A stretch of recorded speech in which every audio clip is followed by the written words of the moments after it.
Hani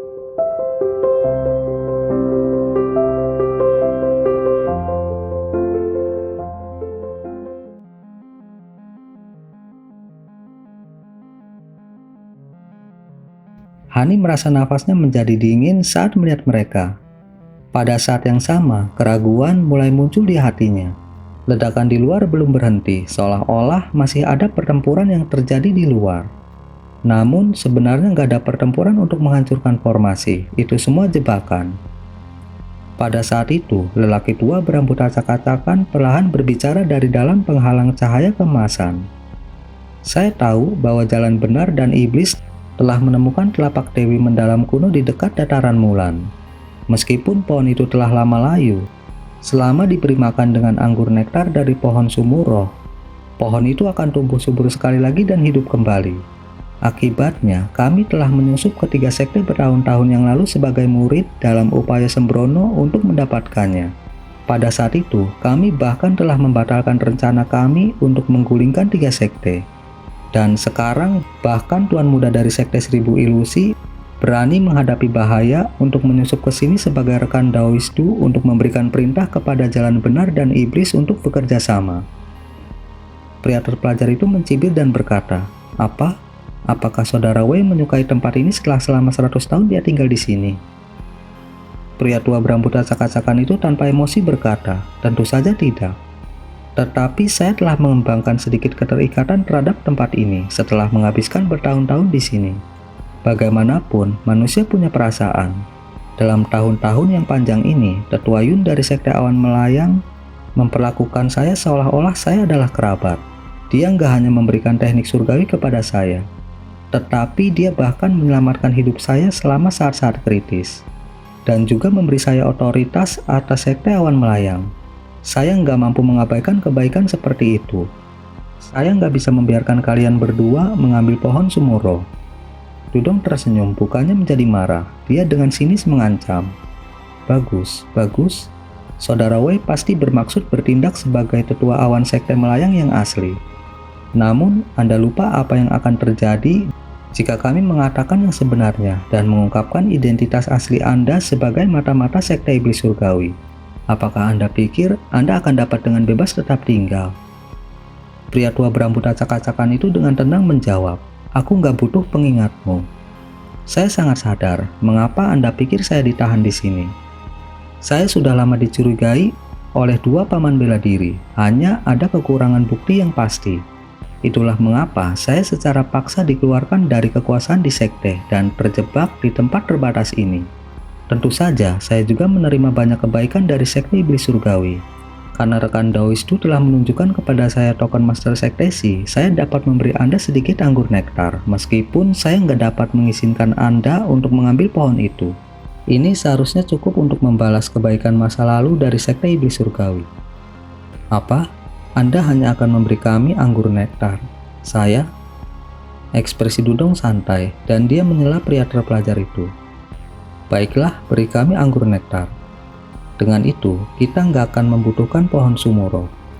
Bagaimanapun, sekte jalan benar dan iblis kita memiliki harta yang tak terhitung jumlahnya. Meskipun kami mungkin nggak memiliki sesuatu seperti pohon Sumuroh, kami memiliki banyak jenis Sumuroh lainnya. Ketika kultivator Bai mendengar ini, dia melirik Dudong dengan heran. Tetapi setelah berpikir lebih lama, dia tetap diam. Bagaimanapun, dia harus menuruti perintah Tuan Muda Sekte Seribu Ilusi. Meskipun dia nggak tahu kapan aliansi jalan benar dan 6 sekte jalan iblis tumbuh begitu dekat, dia mungkin juga menunda penilaiannya tentang masalah ini. Kultivator Wei dengan dingin berkata, karena kalian rekan Daois sama-sama setuju, saya akan mengeluarkan anggur nektar dari batasan. Tapi pertama-tama, saya peringatkan untuk menyingkirkan pikiran-pikiran buruk. Jika Anda berencana untuk memanfaatkan ketika saya melepaskan pembatasan, jangan salahkan saya karena kejam. Dudong tertawa kecil dan berjanji dengan ekspresi tenang. Tenanglah, kami nggak akan melakukan sesuatu yang begitu bodoh. Bagaimanapun, pohon Sumuroh ini adalah urusan sepele dibandingkan dengan telapak dewi yang mendalam. Pria tua itu kemudian mengangguk dan mengeluarkan botol putih kecil dari kantong penyimpanannya untuk wadah anggur nektar. Tapi tiba-tiba 10 utas pedang melesat dari bawah tanah dalam kilatan cahaya merah, mengikatnya dengan erat. Pada saat yang sama, cahaya kuning melintas dari arah pintu masuk gua, mengungkapkan para kultivator yang sebelumnya bersembunyi. Mereka dengan teguh mendekati Dudong dan kultivator Bai. Ketika kultivator Bai dan Dudong melihat ini, ekspresi mereka sangat berubah. Pada saat itu, anak laki-laki bermargalan muncul di belakang kultivator Wei yang terkendali. Bocah itu menatap keduanya dengan ekspresi dingin dan berkata, "Bagus, sangat bagus. Kami orang tua sudah lama tahu bahwa jalan benar dan iblis telah menempatkan banyak mata-mata di dalam barisan kami. Dan karena kami nggak memiliki bukti nyata terhadap Anda, kami nggak dapat membuang Anda dengan bersih. Lagi pula, akan sangat disayangkan jika kami salah membunuh seorang kultivator formasi inti. Tetapi karena Anda sekarang telah mengambil inisiatif untuk mengungkapkan diri Anda, saya nggak perlu lagi menahan diri." Ekspresi kultivator Bai dipenuhi dengan ketidakpercayaan, dan dia kehilangan kata-kata. Adapun Dudong, dia berhasil memaksakan senyum meskipun kulitnya pucat dan bertanya, "Lan, kenapa kamu di sini? Di luar?"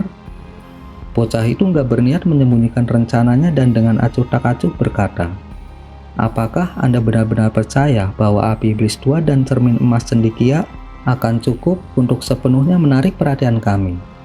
Pada saat ini, mereka seharusnya dikelilingi oleh rekan saya dari Sekte Awan Melayang. Suara serangan dari luar adalah sesuatu yang sengaja dibuat agar Anda dengan tenang mengambil tindakan. Karena kami ingin memberikan pukulan terhadap jalan benar dan iblis, sehingga mereka dapat mengetahui tempat mereka. Kami mungkin juga memusnahkan barisan mata-mata mereka." "Apa? Paman bela diri itu nggak ada di luar?" Wajah kaku kultivator Bai langsung menjadi panik. Wanita berpakaian putih itu nggak bisa menahan diri untuk bertanya kepada pasangan daunnya dengan suara gemetar, "Senior Bai, kamu benar-benar mata-mata jalan benar." Wajahnya pucat pasi. Ketika dia mendengar wanita muda itu, kepanikan pria terpelajar itu menghilang dan dia hanya bisa tersenyum pahit. Dia membuka mulutnya untuk berbicara, tetapi dia nggak bisa mengucapkan sepatah kata pun. Bocah itu kemudian mengerucutkan bibirnya dan dengan tegas menyatakan, "Aku nggak mau menggertak yang lemah, jadi bagaimana kalau kamu dengan patuh menyerahkan dirimu?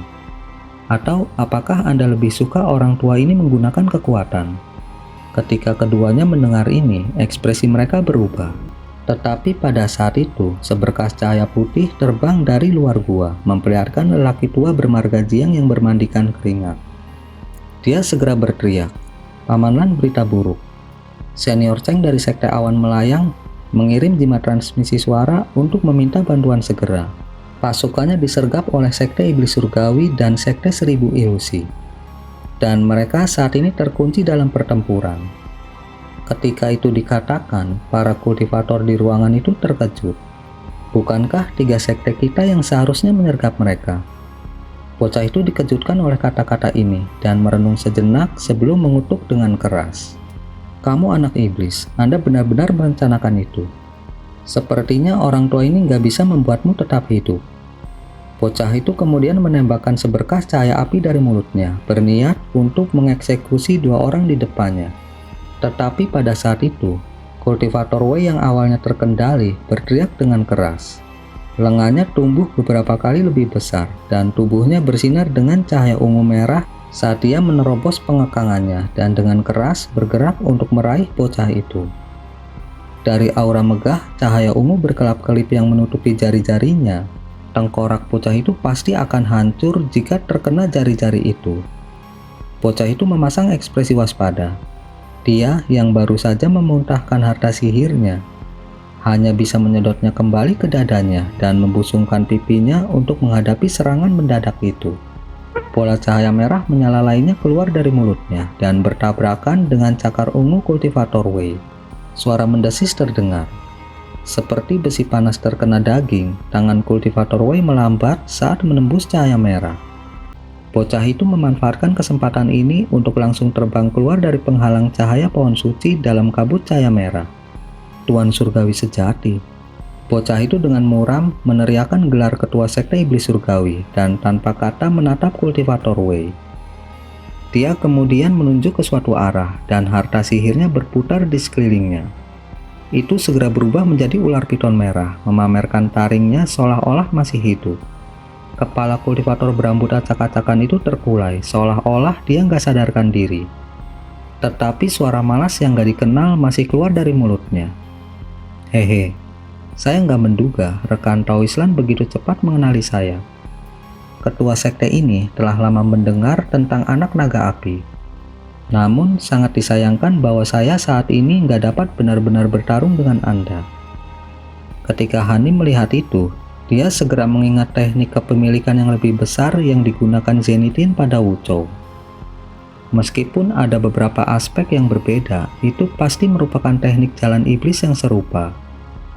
Menurut apa yang Hani ketahui, teknik itu harus diterapkan pada target terlebih dahulu dalam prosedur yang rumit sebelum dapat digunakan. Tampaknya, ketua sekte iblis surgawi telah melakukan ini sebagai tindakan pencegahan sebelum dia menempatkan kultivator Wei di dalam sekte awan melayang. Dari pergantian peristiwa yang tiba-tiba ini, pikiran Hani tiba-tiba bergerak dan dia mengingat sesuatu. Dia berbicara kepada rubah kecil di lengan bajunya dengan nada serius. Silvermoon segera kembali ke ruang aman dan ubah wujudku dengan luka parah. Kita nggak bisa membiarkan orang lain mengetahui ketidakhadiran saya. Adapun mengapa saya masih hidup, bersandiwaralah. Saya akan segera kembali, hanya saja jangan mengungkapkan kultivasi atau identitas saya yang sebenarnya. Setelah mendengar nada serius Hanli, dia tanpa berkata-kata terbang ke tanah dan langsung menggali kembali ke ruang aman. Pada saat itu, ketua iblis surgawi mengangkat tangannya dan melirik botol kecil anggur nektar sebelum melemparkannya ke Dudong. Setelah itu, dia dengan menyesal melirik pohon sumuroh sebelum dengan acuh tak acuh berkata, "Bawa kembali barang itu, aku akan menahan anak naga api saat kamu melarikan diri. Tapi sebaiknya kamu cepat, aku nggak bisa memberimu banyak waktu." Begitu itu dikatakan, dia tiba-tiba menembak dan bersiap di sisi Pak Tua Jiang. Dia dengan sinis tersenyum dan dengan keras memukul dengan tangannya yang bersinar dalam cahaya ungu. Tidak tahu malu, melihat bahwa kultivator Wei yang kerasukan berani mencoba membunuh seseorang di hadapannya. Ular piton merah di depan bocah itu bergetar dan terbelah menjadi untayan tembus pandang yang tak terhitung jumlahnya saat melesat ke arah ketua sekte iblis surgawi. Pada saat yang sama, ekspresi Pak Tua Jiang sangat berubah. Dia buru-buru meludahkan pedang terbang kuning untuk melindungi dirinya sendiri, dan dia dengan bingung berlari mundur. Dia nggak berani menghadapi serangan ketua sekte iblis surgawi. Ketua sekte iblis surgawi dengan aneh tersenyum dan arahnya tiba-tiba berubah, muncul di samping wanita berpakaian putih. Cakar ungunya tiba-tiba bergerak untuk meraih lengannya. Wanita berpakaian putih itu bingung sejak menyadari pria terpelajar itu adalah mata-mata. Tapi dalam menghadapi serangan tiba-tiba ketua sekte iblis surgawi, kulitnya memucat, dan dia melemparkan pria tua berwajah panjang itu ke tanah tanpa berpikir. Tangannya kemudian membentuk gerakan mantra, dan garis biru terbang keluar dari lengan bajunya, mencoba untuk memblokir serangan yang masuk dengan kemampuan terbaiknya. Ketua sekte iblis surgawi dengan liar tertawa sebagai tanggapan, dan kabur sekali lagi, meraih pria tua berwajah panjang yang dibuang. Dia kemudian membentuk kepalan dengan tangannya yang bebas dan menutupinya dengan cahaya ungu yang bergejolak, menyerang pedang merah berapi yang masuk. Dengan erangan teredam, iblis tua itu nggak bisa menahan diri dari serangan itu. Namun dia menggunakan momentumnya untuk membawa lelaki tua berwajah panjang itu kembali ke lokasi asalnya. Dengan beberapa metode yang nggak diketahui, lelaki tua berwajah panjang itu entah bagaimana terbangun. Dia melompat dan berkata, "Terima kasih banyak atas penyelamatan ketua sekte." Jangan salah, jika saat ini kita nggak kekurangan tenaga, aku nggak akan menyelamatkan junior jalan benar sepertimu. Anda harus mempertahankan hidup Anda dengan keterampilan Anda sendiri. Ketua sekte iblis surgawi dengan dingin mendengus dan menembak ke arah laki-laki bermargalan dengan kabur. Kali ini, dia benar-benar akan mengikat anak naga api dan memberikan kesempatan kepada Dudong untuk melarikan diri. "Pergi, pembatasan luar telah disabotase oleh saya. Kekuatannya seharusnya hanya 1/10 dari aslinya. Kita akan dapat dengan mudah menerobos." Orang tua berwajah panjang tampaknya juga menjadi karakter yang menentukan. Setelah berteriak kepada Dudong dan kultivator Bai, dia mengambil inisiatif untuk menyerang para kultivator formasi inti yang menjaga pintu keluar. Dudong dan orang terpelajar itu senang dengan apa yang mereka dengar. Dengan satu mengeluarkan 2 pedang putih dan yang lainnya menyelimuti tubuhnya dalam cahaya hitam, ketiganya berubah menuju pintu keluar gua. Kultivator formasi inti 3 sekte nggak akan dengan mudah membiarkan ketiganya melarikan diri. Mereka semua memanggil harta sihir mereka untuk memberi mereka sambutan yang menyakitkan. Gua tiba-tiba meletus menjadi pertempuran antara kedua belah pihak. Dengan teriakan marah dan suara ledakan, berbagai cahaya berwarna memenuhi gua. Ketika Hani melihat ini, dia merasa bahwa kesempatannya semakin dekat dan memutuskan untuk mengambil tindakan. Dengan tongkat giok di tangan, tubuhnya memancarkan cahaya kuning. Dia menggali ke dalam tanah dan buru-buru menggunakan teknik gerakan bumi untuk diam-diam mendekati akar pohon sumuro. Sibuk dengan pertempuran mereka sendiri, para kultivator di gua nggak memperhatikan tindakan untung-untungan Hanli. Akibatnya, Hanli tiba di depan penghalang emas samar yang menghalangi jalannya. Kilatan semangat muncul di mata Hanli, melepaskan obor cahaya biru dari masing-masing jarinya dan diam-diam menekannya ke penghalang. Cahaya keemasan terjalin dengan cahaya biru untuk sesaat, dan perlahan penghalang cahaya mulai bergetar. Jika saat itu nggak ada pertempuran yang sedang terjadi, getaran penghalang emas akan sudah lama dirasakan oleh para kultivator yang menjaga pohon sumuro. Tapi di tengah pertempuran sengit, gerakan kecil ini nggak membangkitkan perhatian sedikit pun. Sesaat kemudian, tangan Hani dengan paksa menembus cahaya keemasan dan sedikit kegembiraan muncul di wajahnya. Cahaya dari tangannya melonjak dan dia dengan keras menarik tangannya, menciptakan celah tipis di penghalang untuk sesaat. Tubuh Hani kabur, muncul kembali di dalam sebelum penghalang cahaya memperbaiki dirinya sendiri. Melihat bahwa akar pohon sumuroh ada di hadapannya, Hani memasang seringai yang jarang terlihat. Meskipun pohon sumuroh sangat berbeda dari pohon biasa, akarnya biasa saja, terlepas dari warna hijau gioknya yang luar biasa. Sebuah ledakan besar meletus dari atas tanah, diikuti oleh suara pecahan tanah yang jatuh bersama dengan serangkaian getaran. Tampaknya serangan yang menakutkan baru saja digunakan. Pada saat berikutnya, Pak Tuafu dengan bingung berkata, "Cepat kejar mereka. Kita nggak bisa membiarkan mereka melarikan diri." Suara gemerisik angin diikuti oleh tawa hangat ketua sekte iblis surgawi.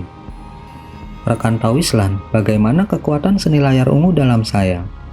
Meskipun saya harus menggunakan esensi darah tubuh ini, saya dapat dengan mudah mengikat Anda untuk saat ini."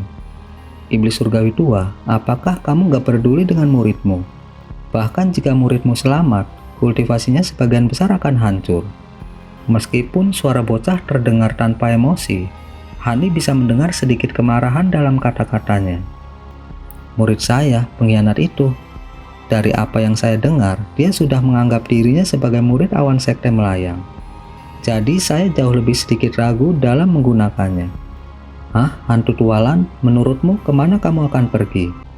Suara ketua sekte iblis surgawi sangat tenang saat dia mengatakan ini. Tapi suaranya tiba-tiba berteriak ketakutan. "Saya tidak tertarik untuk terlibat dengan inkarnasi Anda. Anak-anak iblis itu nggak dapat diizinkan untuk mengambil anggur nektar dari pegunungan awan mimpi kami." Suara anak laki-laki itu semakin jauh, seolah-olah dia sudah meninggalkan gua. "Seolah-olah aku dengan mudah mengizinkanmu pergi." Ketua sekte iblis surgawi berteriak seolah mengejarnya. Dalam sekejap, nggak ada orang lain yang tinggal di gua selain Hanli. Itu membuatnya benar-benar nyaman. Nggak lagi ragu-ragu untuk mengambil tindakan. Dia mengulurkan salah satu jarinya menembakkan seberkas cahaya berkilau. Dengan percikan api, sebagian kecil dari akar dengan mudah dipotong, menyebabkan cairan putih meluap dari lubangnya, memenuhi udara dengan aroma yang harum. Hani nggak memperhatikan cairan putih yang tumpah. Dengan tubuhnya yang bersinar dengan cahaya kuning, dia langsung menggenggam potongan akar dan naik ke permukaan. Dia menyapu pandangannya melewati penghalang dan melihat lubang besar 10 meter di gua dengan bebatuan berkilau yang tersebar di sekelilingnya. Tampaknya, ketua sekte iblis surgawi ini telah benar-benar menembus batasan dinding gua yang tangguh melalui satu serangan. Tampilan keterampilan yang mengesankan ini seharusnya memberi Dudong dan yang lainnya kesempatan untuk melarikan diri. Hanli bergegas setelah melihat ini. Dia mengeluarkan kotak giok berukir halus dari kantong penyimpanannya, dan dengan hati-hati menempatkan potongan akar ke dalam kotak. Setelah menyimpannya dengan ekspresi berat, Hanli mengungkapkan kepuasan, tetapi sesuatu segera muncul di benaknya. Dia mungkin telah memperoleh akar pohon Sumuro, tetapi dia masih belum memperoleh formula penyempurnaan pil untuk air penglihatan terang dan pil tempering roh. Meskipun ketua sekte iblis surgawi itu berhasil menguasai tubuh lelaki tua berambut acak-acakan itu, tubuh itu nggak bisa bertahan lama dengan tekniknya. Dia pasti akan dikalahkan oleh bocah itu nggak lama lagi. Dengan kilatan, cahaya berkedip dari tangan Hanli saat dia berdiri di samping penghalang cahaya. Ekspresinya tiba-tiba bergerak. Dengan sedikit keheranan di wajahnya, dia mengerutkan kening dan berjalan ke belakang pohon Sumuro. Ada sajadah kuning dan mimbar batu selebar 1 kaki. Panggung batu memiliki slip batu giok di atasnya yang berkilau dengan cahaya hijau samar. Hanli menyapu indera spiritualnya melewati beberapa benda dan menemukan bahwa nggak ada batasan tersembunyi pada benda tersebut. Dia mengangkat tangannya dan menembakkan kabut biru dari telapak tangannya, menyapu slip batu giok ke dalam genggamannya. Hanli menatap slip giok dan tetap diam saat dia mulai membaca isi slip giok dengan indera spiritualnya. Sesaat kemudian, Hanli menarik indera spiritualnya dari slip batu giok dengan ekspresi bingung. Itu berisi catatan teknik kultivator berambut acak-acakan dan beberapa wawasan penyempurnaan pil. Formula penyempurnaan untuk pil tempering roh dan air penglihatan terang ada di antara mereka. Dengan slip giok di tangan, pikiran Hanli menjadi kosong. Mungkinkah kultivator berambut acak-acakan itu merasakan umurnya akan segera berakhir dan telah menyiapkan slip batu giok ini? Dari bagaimana batu giok itu disembunyikan di balik pohon Sumuro, tampaknya dia telah meninggalkannya untuk seorang kultivator sekte awan melayang. Mungkinkah tindakan ini memiliki semacam makna? Hanli merenung sejenak sambil melirik slip batu giok. Dia kemudian mengambil slip batu giok putih dari kantong penyimpanannya dan dengan cepat menyalin isinya.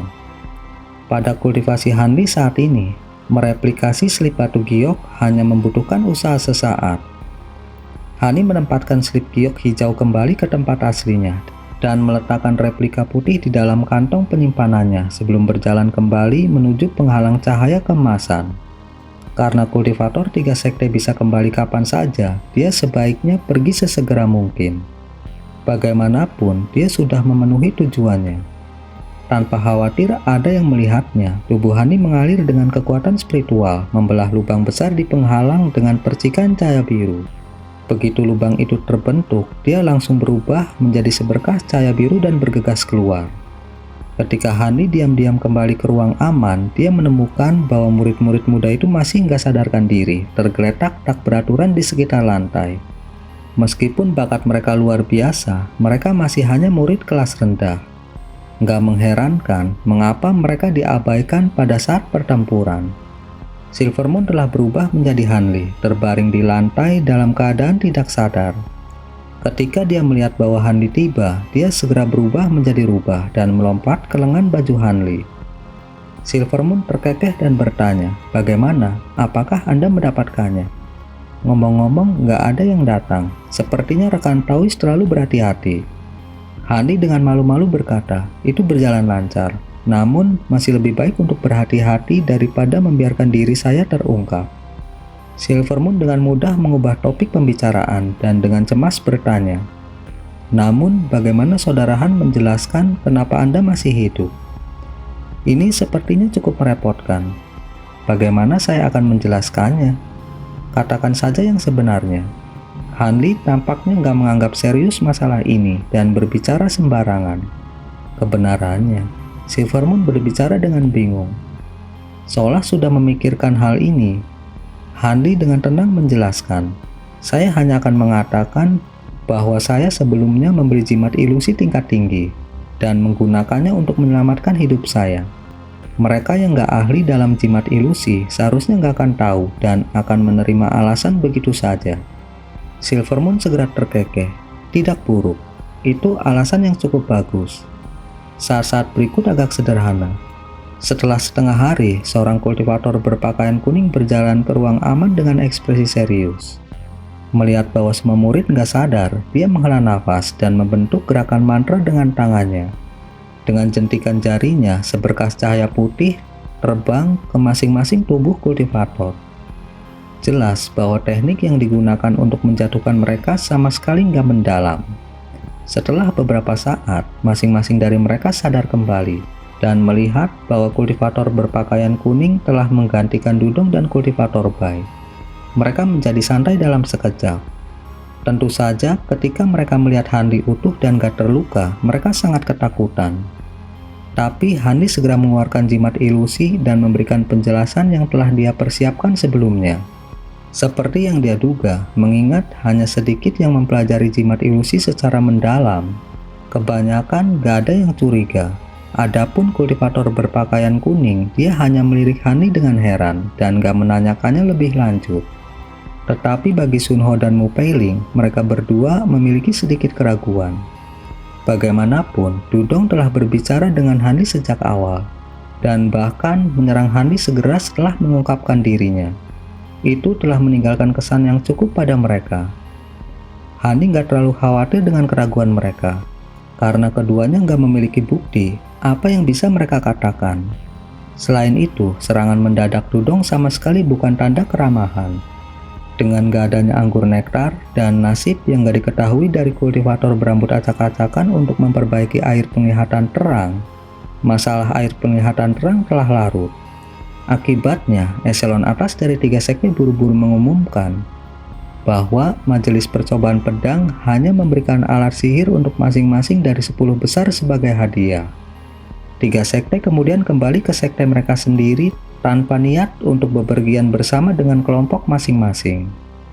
Melihat bahwa senior formasi inti mereka memasang wajah serius dan cemas, bahkan seorang idiot pun akan tahu bahwa sesuatu yang buruk telah terjadi, sementara 10 finalis dibiarkan gak sadarkan diri.